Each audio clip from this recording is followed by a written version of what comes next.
All right, I know some of you have really asked about it. This is my 1991 Nissan Maxima, and some of you have asked about what I've installed on it. This thing.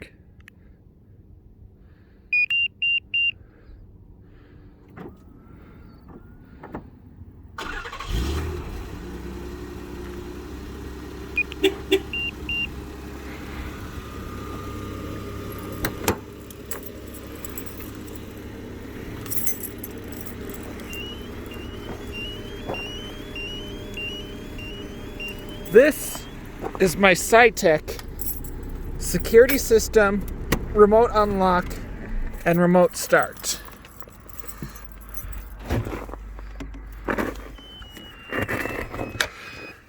That being said, it was a challenge to install,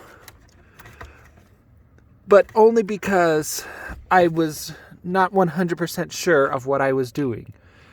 And since I've learned a lot about what I was doing, I decided to pass on some of my tips. First things first, get a wiring diagram. It'll tell you what each thing is. For example, this red wire on this security system is constant 12-volt power. This white wire is what makes my parking lights flash. Now, I'm not going to get into details on this video. That's not the intent of it. But I decided to give you a few tips as well. This Scytek system is what's known as a universal system. And a universal system means it is inherently not plug and play. Plug and play means that you can take your existing harness and plug it in. Universal systems require wiring diagrams. Another thing that I got pointed out, see that light there? What I wanted to do is that is my old system's security light. I wanted to tie it in, but there was an issue. The output was expecting an LED. That is an incandescent light. The solution was this MOSFET right here. And with that MOSFET, it can successfully control that light. Another thing I wanted to point out is this thing said it had remote start capabilities, which is true, but odds are your vehicle doesn't support remote start. But what you can do is get this pack right here, wire it in here into the ignition harness, and it'll work. Now, what somebody pointed out to me is that, yes, it does essentially bypass the key.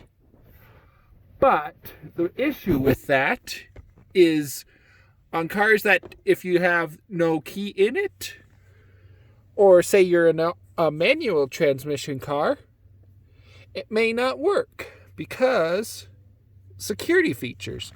Granted, if you take out this security system and replace it with this, which I did admittedly, that won't be an issue. But you see these relays here on this car. These are the ignition and accessory relays. I could have theoretically sent this, I believe it's purple wire. That's the starter wire. But I could have easily put that wire not directly to the starter itself, but I could have bypassed the start system that way. Another feature is this. This is the two-way antenna. It does not come with all the models. You have to research which ones it does. By default, however, this button and this LED wire in to the system. The thing is, I already had this button So that kind of made it redundant. So I just disabled it.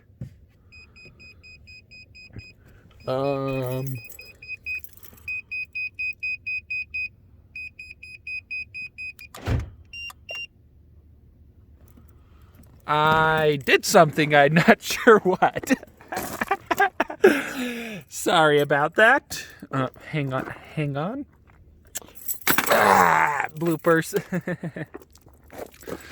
That being said, it's like, I'm genuinely interested in helping you guys install systems like this. I'm not married to this brand. Oh, come off it. But it is a fun system to use. Some of these aftermarket systems even allow you to have push-button starts, which I decided against because, well, it just felt period incorrect. And my main goal was to have a system that looked stock when everything was back together. Obviously, everything isn't back together yet, but I'm getting there. That being said, it's been a fun journey. It's been an awesome system for me. And honestly, I kind of wish I could get some of you commissioned on how to install your own systems in your car.